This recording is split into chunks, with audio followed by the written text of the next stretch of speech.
it's Sarah, and today I have a book haul for you. It's a smaller one, but I did get a couple of books. I found a new thrift store that I need to stay away from, and I did get a couple of gifts from some of my lovely subscribers, so thank you guys so much. First, I want to do a little bit of an update.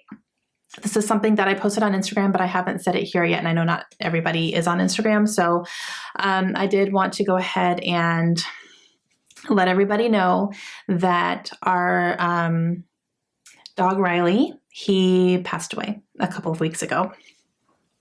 So it's still pretty fresh. It's still pretty, obviously, but we had been battling for the better part of this year with his liver. He was having some issues, just getting sick a lot, and we were trying to figure out what it was. And the only thing that any of the tests or ultrasounds or anything that were showing was that his liver was not functioning correctly, and we could not figure out why. And we tried a whole bunch of different medications, which would help temporarily, but he would always go back to being sick again. And it was just something that no matter what we did, nothing was fixing the problem. So we really hit a point where we just needed to do a biopsy because nothing was giving us answers or any really conclusive answers. It was giving us like half answers, but they could be explained another way. It was just kind of a whole thing. We couldn't really figure out what was happening. And we couldn't keep him healthy for an extended period of time. So basically, we were at a point where we just needed to make a decision because his liver was starting to really go downhill in functionality. And it was, if we don't figure out what's going on, we're going to lose him. And it even got to a point where we might lose him anyway. So his liver was just failing and we just could not figure out why. And so we decided to go ahead and do the biopsy, even though we knew it was very risky. We knew that there was a chance he could not even survive the surgery. But if we didn't try, then we knew that we would lose him anyway. So we decided to do it. And he made it through the surgery, but not very long afterwards. And we knew that that was a risk. So, but the surgery, I will say, did give us some more answers. And it looks like he had a liver disease, and that was accelerated by a stint of leptospirosis that we dealt with when we were living in Rhode Island. That's something that happened, and we thought maybe that was the whole cause of this. But the vet said that when he was doing the surgery and seeing his liver with his own eyes, he said he had liver disease. There were just too many signs to not be liver disease.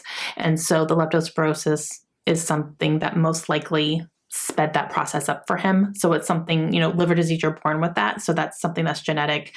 So that's not something that we had any control over, but the leptospirosis definitely accelerated that and made it worse than what it maybe could have been. So that was really hard. It was really hard. It happened really fast. And Layla and I were able to go up and say goodbye to him. He just, after the surgery, he collapsed. And we think that a blood clot went to his brain. So all the signs were pointing to that. And so, they called us and said, can you get here? Because he's not going to make it. And so luckily, Layla and I were able to. And so we went and said goodbye to him, and I was there when he passed, but guys, it was really hard because he was only with us for 2 years. He passed right before his 4th birthday. So it was just, he's so young, and, we really thought we were going to have a long time with him, but that just wasn't in the cards. So we do take comfort in knowing that he was happy with us and that he was loved and spoiled. That dog was spoiled. And, he was a rescue. So he spent maybe the first 2 years of his life as a stray. We don't know exactly what his past was, but we take comfort in knowing that we gave him the best life that he could have for the last 2 years of his life. So, all right. Made it. I was really nervous about talking about it because I was afraid I was just going to break down again. So it's still very fresh. He passed at the end of October, but we are definitely missing him. His absence is definitely felt.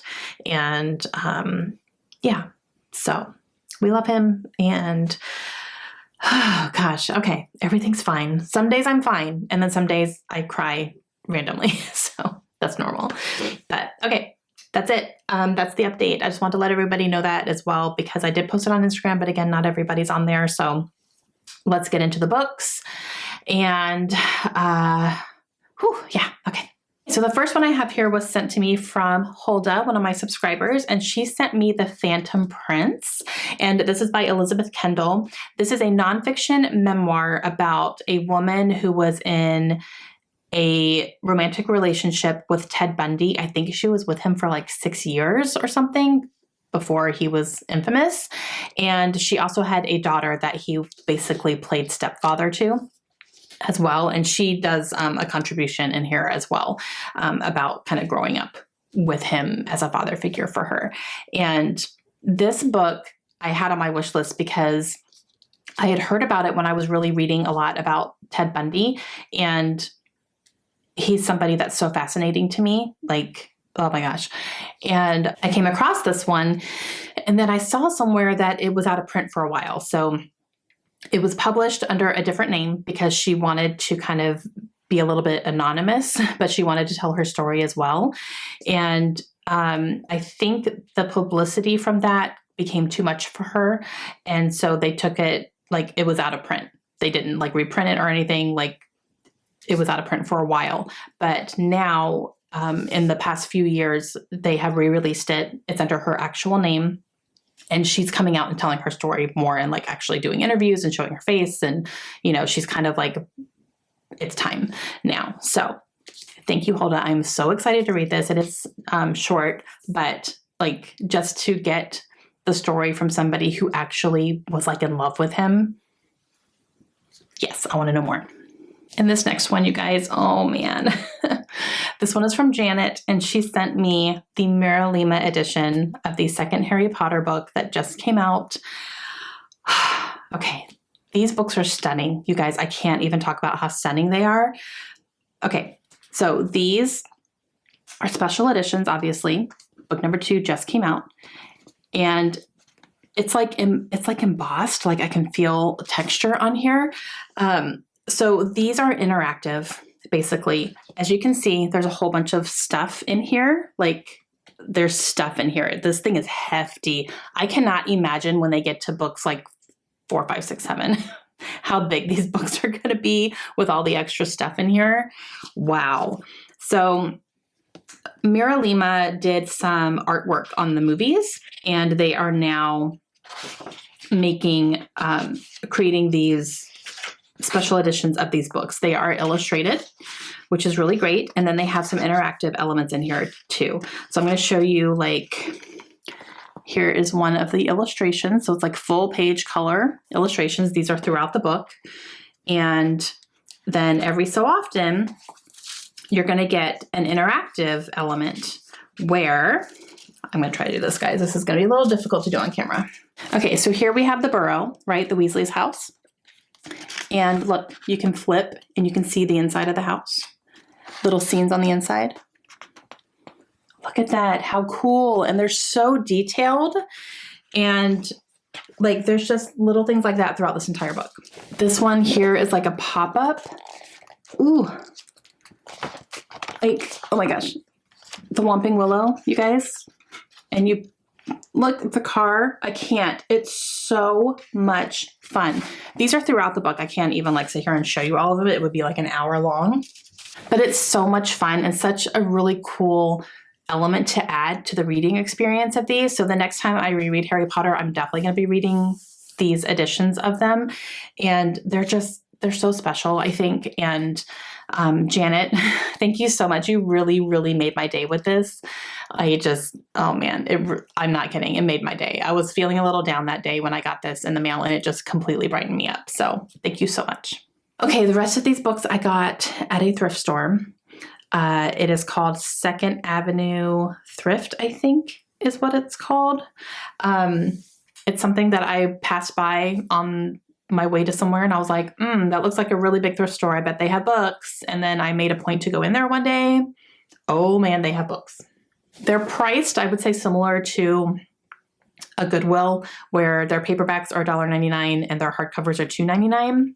So pretty good, prices if you can find a really good book in good condition. So I got some. Okay, so first one I grabbed is The Escape Room by Megan Golden.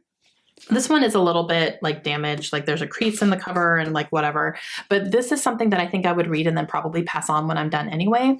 But I really liked The Night Swim by Megan Golden, so I definitely wanted to get more into her work. And The Escape Room, I think some of the premise that people were assuming was that it follows an escape room situation, but no, the escape room is like an elevator. So some things are happening in an elevator and someone's trying to get out of it because they're in a dangerous situation. So I've heard good things about this one. Again, she's an author that I want to read more from for sure. So I got it. Another one I grabbed is Little Fires Everywhere by Celeste Ng. Now, I read Everything I Never Told You by her and I really didn't like it.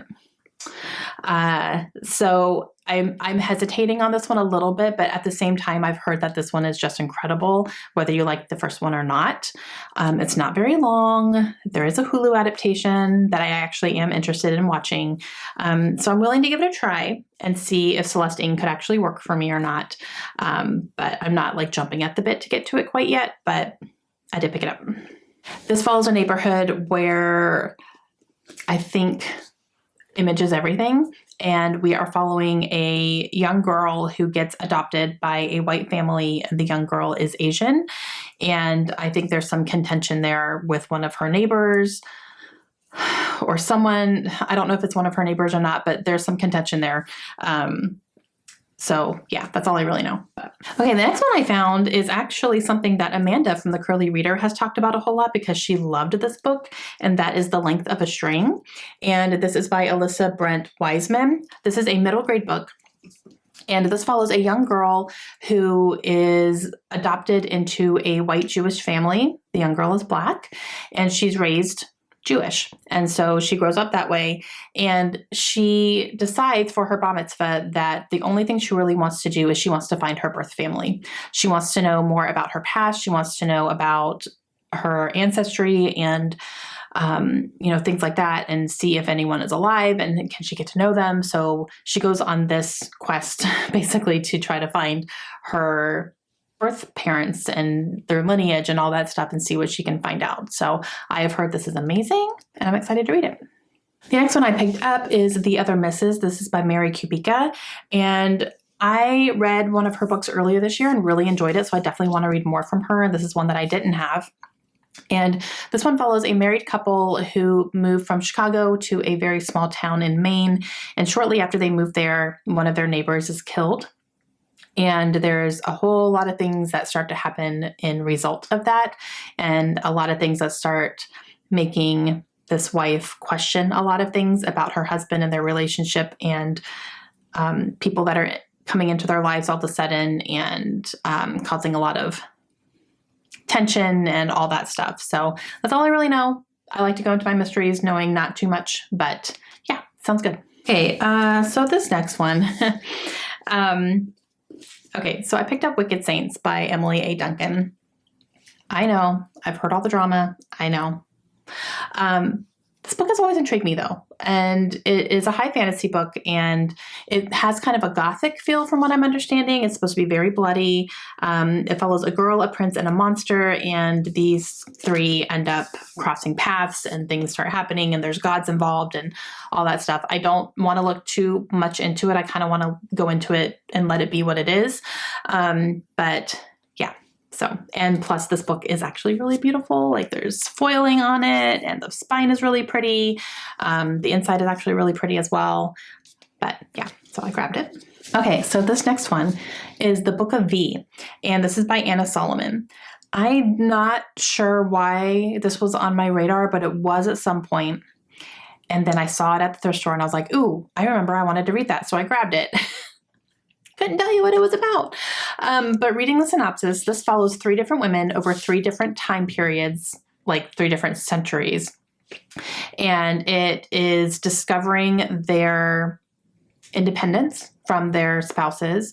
It is discovering new things about themselves, both sexually and intellectually, and how that affects their lives in whatever time period that they are living in. And they're obviously going to be very different because there's different things. There's different countries that are involved in here as well. Not everybody, is from the same areas. So I thought that sounded pretty interesting. They're supposed to overlap somehow and collide at some point. So why not? And the cover, guys. Okay, and the last one is The Girl from Widow Hills by Megan Miranda. Yeah, I needed another Megan Miranda because I have like 5 of her books and I haven't read one yet. Shh. Okay, so this one follows a young girl who is a sleepwalker. And one night she ends up sleepwalking and going out of her house in the middle of a rainstorm. And she's actually swept away by the rainstorm. And she's missing for a bit.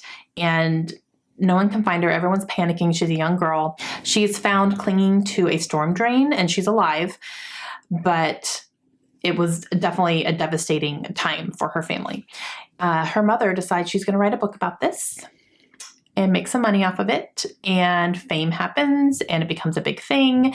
And so you see this young girl grow up to be an adult and she ends up just completely reinventing herself and like changing her name and everything because she wants to get away from the spotlight. As an adult, she starts sleepwalking again. And that's as far as I got in the synopsis because I don't want to read too much more into it. I don't want anything given away. But it sounds very interesting. And again, Megan Miranda is an author that I really want to get into. So grabbed one of her hardcovers for cheap. Okay, guys, that is it. Those are all the books that I hauled for the month of November. Please let me know if you've read any of these. What do you think? Let me know your thoughts. Have you found any good book deals lately? And I'm staying away from the book sales for the rest of the year. I can't do it. All right, I hope you guys have a great day. I'll see you again soon. Bye.